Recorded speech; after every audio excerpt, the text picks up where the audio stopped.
इथे जोरदार ॲडव्हेंचर सुरू झालंय। सौरवजी मार्गदर्शन करतायत आणि ETOज वरती चालली आहे।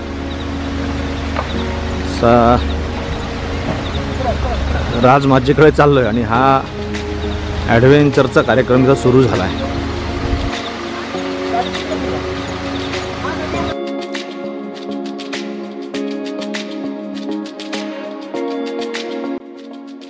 नमस्कार मित्रांनो, आजचा आपला ट्रेक होता किल्ले राजमाचीला। अर्थातच हा रस्ता आपण पाहूच शकता की पावसामुळे माती वाहून येते आणि चिखल तयार होतो। रस्ता पूर्णपणे उद्ध्वस्त झालेला होता। अगदी 2 व्हीलरला सुद्धा कसं बसा जीव मुठीत घेऊन ते गाडी काढत होते। पण आमच्या मित्रांनी ठरवलं की जेवढं शक्य आहे तेवढं आपण गाडी घेऊन जाऊ, जेणेकरून कमीत कमी चालायला लागेल।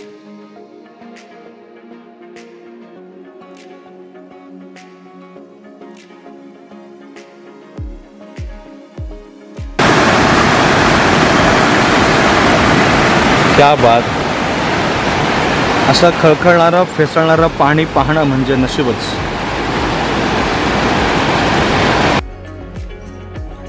आम्ही आजचा निवडलेला रस्ता हा लोणावळा मार्गे पुणे गावातून फणसराई मार्गे आम्ही गेलो। एका ठिकाणी गाडी लावली आणि मग गडावरती निघालो। सुंदर असा निसर्ग आमच्या सोबतीला होता। सो ये देखिए सौरभ जी खड़े यहाँ पर और हमारे साथ नए अतिथि है ना। ये भीष्माचार्य के भीष्माचार्य मैंने सुना के गुरु तर काय कुठे स्थान महात्म्य सांगा जरा आम्हाला। आपण आहोत सध्या राजमाची किल्ल्याच्या पुण्याच्या बाजूने असलेल्या प्रवेशद्वाराच्या जवळ। अच्छा, इथून आपण किल्ल्याच्या परिसरात प्रवेश केलेला आहे। म्हणजे ही जी काही भग्न तटबंदी आहे हा पूर्वीचा या बाजूचा दरवाजा तो। अच्छा, कर्जत मधनं पण गडाकडे येता येतं खालच्या बाजूने। बरं, आता यायचा मार्ग धुक्याचा मार्ग विचार केला तर आता गड एक्सप्लोर करता येईल ना, जाईल धुके जाईल। श्रावण महिन्यात आहे आपण काय आठवड्यात नाही आलो। चला चला जाऊयात।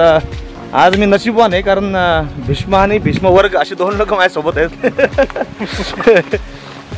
तुम्ही जे म्हटलं ना ते खरं आहे। तो जो काही उच्छाद मांडलाय ना ह्या बायकर्सने, सगळी शांतता भंग केली। आपल्याला पक्ष्यांचे प्राण्यांचे आवाज काय दर्शन सुद्धा होणार नाही असं दिसतं इथे आता। त्यांचा आवाज, ते हॉर्नचे आवाज, त्यांच्या ओरडण्याचे आवाज, त्याच्यानंतर जो काही त्यांनी ॲक्च्युली इथेही आपण येतो एक स्वच्छ श्वास घ्यायला ना। बरोबर, ह्यांनी गाड्यांनी अख्खा रस्ता इकडून तिकडून पॅक करून टाकलाय सगळा। तो त्यांचा गाड्यांचा धूर, तो आवाज, म्हणजे इतकं सुंदर वातावरण आहे। पण ह्या लोकांनी मात्र मूड ऑफ केला पूर्ण।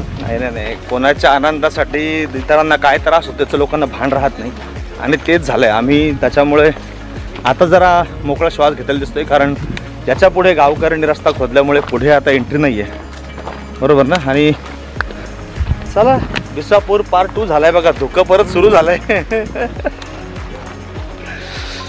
तुम्हाला तो त्रास होणार नाही गाड्यांचा। याची सोय काय गावकऱ्यांनी केली आहे। गावकऱ्यांनी सोय खाली का नाही केली बरं? नुकताच पाऊस पडून गेलाय, जोरदार पाऊस झाला आणि याचा एक फायदा असा की आता कातळधारला भरपूर पाणी आलं असेल। पण सध्या प्रॉब्लेम हा आहे की इथे झालेल्या पावसामुळे हे जे काही धुकं दिसतंय किंवा हा बघा आमचा मागचा हा दिसतोय का तुम्हाला साथीदार? सौरवजी मला चिंता आहे, कातळधार दिसेल का आता आपल्याला या वातावरणात? आपण कातळधार बघितल्याशिवाय इथून हटायचंच नाही। मी तर ठरवलंय, मी सत्याग्रह करणार, इथेच बसणार जोपर्यंत कातळधार मला दिसत नाही गडावरून। मी खाली जाणार नाही, भले मग दिवसभर आपण वाट पाहू आणि जाऊ, कारण खूप मनात असा निश्चित निर्धार करून 11 वाजलेले आहेत, अजून भरपूर वेळ आहे आपल्याकडे। हा नाही, उद्या सकाळपर्यंत वेळ आहे आपल्याकडे। मॅगी बनवू, चहा बनवू, काय अडचण नाही आपल्याला। येस येस येस, घ्या थोडा आनंद घ्या। आम्ही जे म्हटलो त्याचा आपल्या प्रेक्षकांनाही थोडा अंदाज आला असेल। आम्ही जे सांगत होतो ही गाडी येते, सगळी शांतता भग्न करते असेल आता काय म्हणतोय। म्हणजे चला या निमित्ताने सॅम्पल दाखवलेला आहे। कमाल आहे यार, काय प्रत्येकाचा आनंद नाही का तशी, म्हणजे टीका करण्याचा अधिकार कमी आहे आपल्याला, पण क्यों भाई क्यों दूसरों की शांतता पे ऐसा आपल्या थोडा हो इथल्या वन्यजीवांचं काय हो नाही, त्यांना आपण तसंही आपण त्यांना मोजून धुकं वाटायला लागलंय। हा नाही, मग आमचा उत्साह आणखी वाढणार आहे कारण जर धुकं हटतंय तर दॅट इज व्हेरी हॅपनिंग। अर्धा म्हणत बराच वेळ आलो आपण, नाही का? आता जवळपास आपण 2 तास झाले चालतोय मला वाटतं. 2 तास झाले असतील. आणि छान चिखलाची वाट आहे. चिखल तुडवत प्रयत्न करत की पहिला पॉईंट अजून यायचा बाकी तो म्हणजे जिथून आपल्याला तो धबधबा दिसतो त्याच्यावरती अजून वर जायचं आहे श्रीवर्धन आणि मनोरंजनला. पण ठीक आहे, एक सुंदरसा चिखल तुडवण्याचा कार्यक्रम सुरू आहे.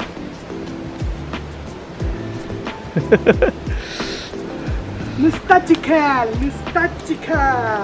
आणि तुम्ही लहानपणी माती कमी खेळला असाल तर त्याचा हे इथे उट्ट काढलं जाईल. उट्ट काढलं जाईल आणि तुम्हाला मातीत लोळवलं जाईल. छान आहे.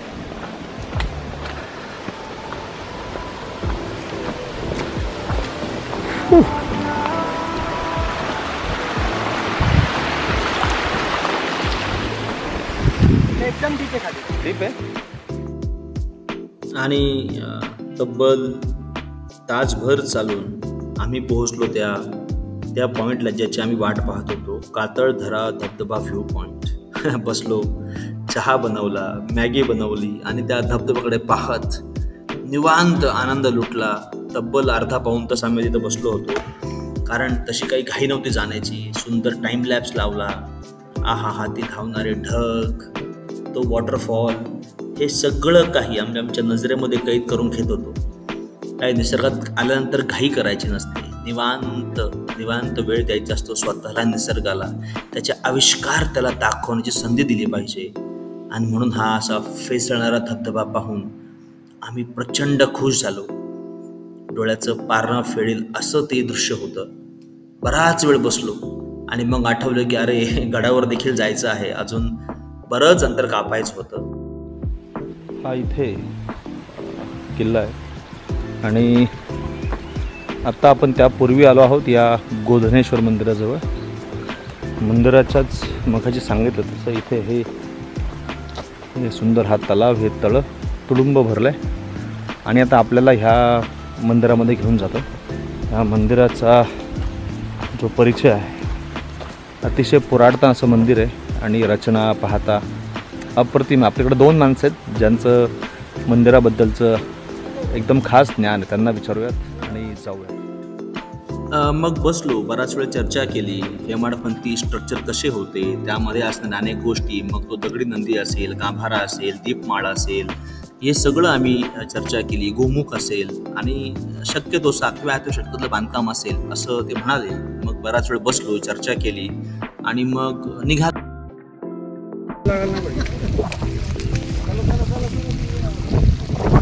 या कातळातल्या पायऱ्या खास आहेत. हे सुद्धा हात लावला तर तो स्लिपरी आहे, त्यामुळे इकडे हात न देता आपला व्यवस्थित बॅलन्स घेत आम्ही चाललो आहे. मागे पितामह येत आहेत हळूहळू. चलिये ढिंके चिक्के. हा आनंद आहे गडावरती आल्याचा. काय वाटतंय? 1 नंबर. 1 2 3 4 5 नंबर आहे आपण. पहिला बुरुज लागला. हो, या इथे पहिला बुरुज.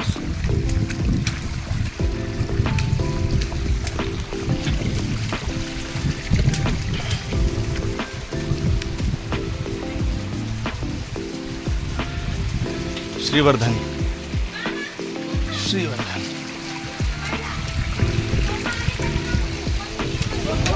ही श्रीवर्धनची एंट्री आणि भग्नावस्थेत दिसणारी तटबंदी. कडाच्या पायथ्यापासून वरती येण्यासाठी हार्डली मला वाटतं किती वेळ लागला सौरवजी आपल्याला गडा पायथ्यापासून वरती यायला? अर्धा तास खूप झाला. अर्थात त्याच्या आधीची पायपीट जरा जास्त होती. रस्ता खराब झाल्यामुळे आपल्याला खूप लांब गाडी लावायला लागली आणि त्यामुळे वेळ झाला. ती पायपीट 2 तास होती आपली. ती ऑलमोस्ट 2-2.5 तास गाड्याच्या पायथ्यापर्यंत यायलाच लागले. आणि आता तिथून पुढे हा शेवटचा टप्पा. अर्थात ठीक आहे, आम्हाला गडावरती यायचंच होतं. पावसाने प्रचंड रूप दाखवलं. पण आम्ही ठरवलं की नाही यायचंच आहे. श्रीवर्धन, वा इथे पाण्याचं टाका आहे का? वा, त्या इथे सुंदरसे पाण्याचे टाके. पहिलं टाकं भरून दुसऱ्या टाक्यात त्याचं पाणी येत आहे. हे सगळे असे पाण्याचे टाके हे आपल्या सगळ्या भटक्यांसाठी खरी संजीवनी असतात. आता ठीक आहे पावसाळ्यात, पण हिवाळ्यात आणि उन्हाळ्यात जेव्हा गडावर जातो तेव्हा हेच पाण्याचे टाके आपल्यासाठी वरदान ठरतात. त्यामुळे खरेच ते नमस्कारार्ह आहेत. वा.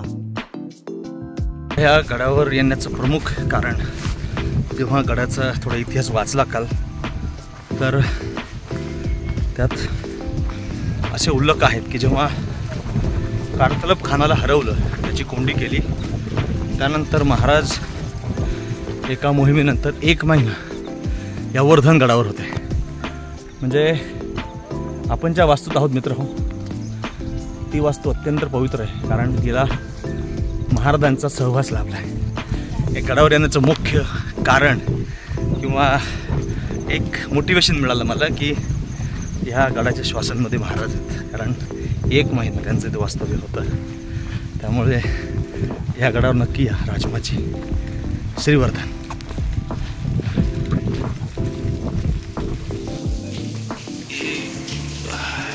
गडावरची मोठी गुफा आहे. वा, हो हो, माझ्या मते 20 काय 40 लोक राहू शकतील इथे. सौरवजी 20 नाही 40 लोक राहू शकतील. 40 लोक इथे असं दिसतं.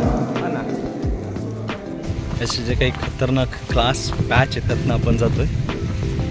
आणि हा जो काही अनुभव आहे श्रीवर्धन म्हणजेच राजमाची, आणि इथे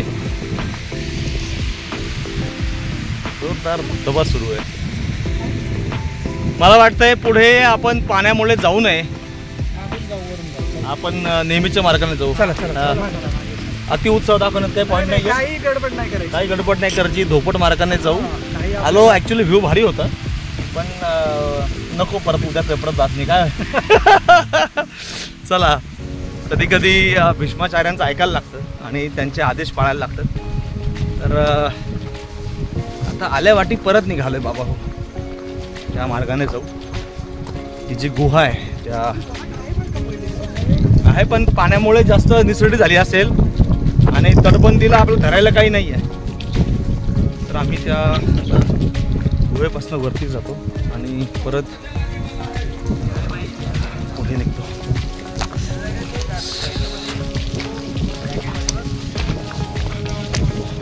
मला असं वाटतं की आपल्याला असे डिसिजन घेता आले पाहिजेत. आणि असं वाटलं की पुढे जरा धोका आहे, गडबड आहे, तर लगेच मागही येता आलं पाहिजे. उगाच साहस नको. सध्याच्या घडणाऱ्या घटना पाहून गडकिल्ल्यांवरती, धबधब्यांच्या पॉईंटवरती जास्त अपघात होतात. मे बी असं कारण असू शकतं की थोडा एक क्षणभर तो विचार होत नसावा. ठीक आहे. आता जो रेग्युलर मार्ग आहे त्या मार्गाने आम्ही चाललो.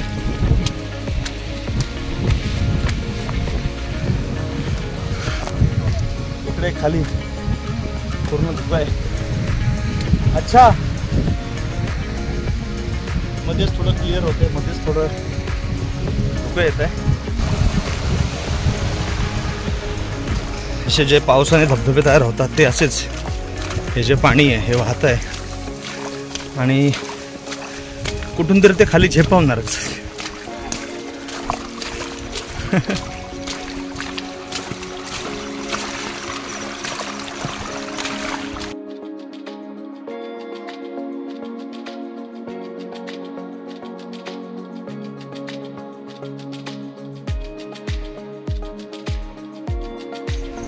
गडाच्या बाले किल्ल्यावर आहोत, परंतु धोक्याची चादर काही हटत नाही आहे. आहेत बरीच मंडळी आहेत, पण धोका सर्वत्र आहे.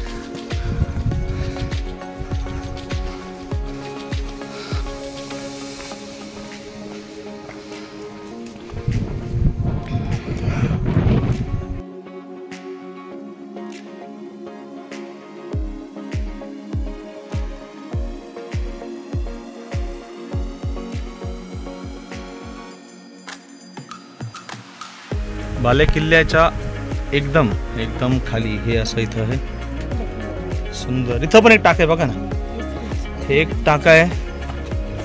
थोडं अजून पुढे आलं की हे त्याही पेक्षा आणखी मोठं आणि भव्य असं पाण्याचं टाका आहे. वा, भूगर्भात खोदून त्यात हे बघा मासे. वा, आपण पानी भरून घेऊ पिण्यासाठी आपल्याला. क्या बात, ये कौन चित्रकार है? ये देखिए यहाँ पर स्पाइडर ने अपनी दुनिया बनाई है. वाह, हे बाले किल्ल्याच्या खाण्याचं पाण्यात टाक आहे. आणि आता यामध्ये जरा हे मासे आहेत.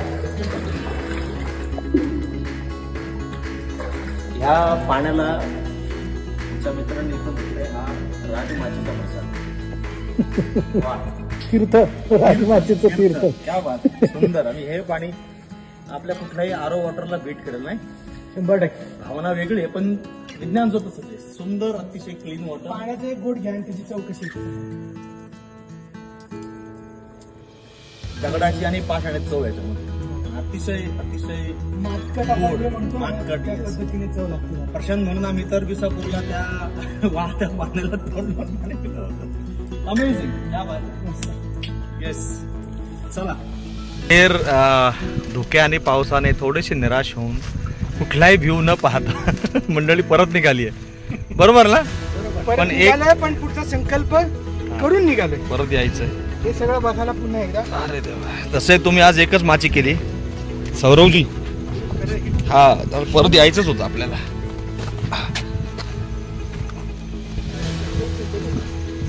अरे क्या बात आहे. तर आता सौरभजी ठरल्याप्रमाणे मुक्कामी येऊन आपल्याला सगळे व्ह्यू बघायचे. बरं, 100%. थोडा पावसाळ्यात जाऊ द्यायला लागेल तुम्हाला. आता हे बरसात नाही हमें सगळं नवरात्रानंतर यायला. नवरात्रानंतर यायला लागेल. कारण काय आहे, आम्ही जे काही वाचून आलो होतो मी तर अख्खे 6 पानं पाठच करून आलो असं की हे पाहायचंय ते पाहायचंय. आणि किल्ल्यावरून हे दिसतं, हे दिसतं. आणि मग असे मी असे बोट ठेवणार आणि सांगणार की हा पॉइंट हा पॉइंट हा पॉइंट. पण आता इथं सगळं दुखत. हो, माझ्याकडे ऑलमोस्ट 2-3 किलोमीटर दूर झूम होणार कॅमेरा असून त्याचा काही उपयोग झाला नाही. कारण there is no visibility at all. Anyways, पण गडावरही मजा आली. ट्रेक करताना थकवा नाही आला कारण पाऊस होता, छान वारा वाहत होता. हो हो, ते आपल्याकडं भीष्माचार्यांचे वर्ग महाभीष्माचार्य असल्यामुळे त्यांचं काय किती राजमाची 7वी विजिट आहे. हा हा हा, क्या बात आहे. म्हणजे आपण तो गार्डनच नाही का या ट्रेक मध्ये ज्यांना आणलाय सोबत शिकवत शिकवत. आपण पहिली. हो, मी पहिली ते. पण आता आपण ठरलंय की त्यांचा 8वा आणि आपला दुसरा ट्रेक लवकरच करायचा आपल्याला. वारा तुम्हाला ऐकत असेल मित्रांनो, भर भर भर भर जोरदार वारा सुरू आहे. वाह, काय म्हणतात की गडावरती जाणं सोपं आहे, खाली उतरणं जास्त अवघड आहे. सगळं वजन आपलं आपण देत होतो. काळजीपूर्वकच डिसेंट चालू आहे. शिवाज हा ऑब्विसली. म्हणजे आता ट्रेक पूर्ण झाला आहे. फारसं पाहायला नाही मिळालं, पण आजच्या दिवसभराचा ह्या ट्रेकचा हायलाईट जर काही असेल तर हा पॉईंट जिथं मी बसलो आहे तिथून त्या व्हॅलीच्या पलीकडे कातळधर धबधबा जो म्हणतात ना तो, हा असा शांत इथे त्याच्याकडे पाहत राहावं असं आहे. माहीत नाही का मी किती वेळ झाला इथं बसलोय. धुकं येतंय जात आहे आणि धबधबा पाहत बसलोय. ही खरी आनंदाची गोष्ट मला वाटतं की this was the highlight of the day. हा कातळधर धबधबा पॉईंट. हा व्ह्यू पाहून परत निघालो कारण आम्हाला 1.5-2 तास पायपीट करून गाडीपर्यंत पोहोचायचं होतं. मुळातच ट्रेक यासाठीच करायचं की आपली शारीरिक क्षमता आपल्याला कळेल, आपल्याला आपला जो स्टॅमिना आहे, आपला जो फिजिकल इंटेलिजन्स आहे तो वारंवार कळेल. आणि आज त्याचाच अनुभव आला आहे. कुठेतरी दूर गाडी पार्क करून कमीत कमी गडाच्या पायथ्याला जायला 1.5-2 तास लागलेत. तिथून वरती गड एक्सप्लोर केला. अर्थात धुक्यामुळे गड फार पाहता नाही आला, पावसामुळे धुक्यामुळे. पण हा जो काही अनुभव आहे, म्हणजे इकडे एक जण पुढे चालतो आहे, तो ऑलमोस्ट 500 मीटर इकडे आहे. एक मागे चालतो आहे, तो 500 मीटर आहे. कारण गड उतरून खाली जाऊन आम्ही जेव्हा गाडीकडे जातो आहे तेव्हा हा सगळा चॅलेंज लक्षात येतो आहे. ठीक आहे, इट्स लर्निंग. आणि स्टॅमिना अजून वाढायला हवा, याचं आणखी एक कारण मिळालं, किंवा असं म्हणू आपण की अजून स्टॅमिना वाढवलं पाहिजे, असं यातनं सिद्ध झालं आहे, नाही का. चला, चालत राहणं, ट्रेक पुरा होईपर्यंत जिद्द सोडायची नाही आहे, हार मानायची नाही आहे, आणि पाऊल पाऊल चालत चालत चालत जायचं आहे. हा आवाज, हे सगळं मिळालं ना की रिचार्ज होते बॅटरी.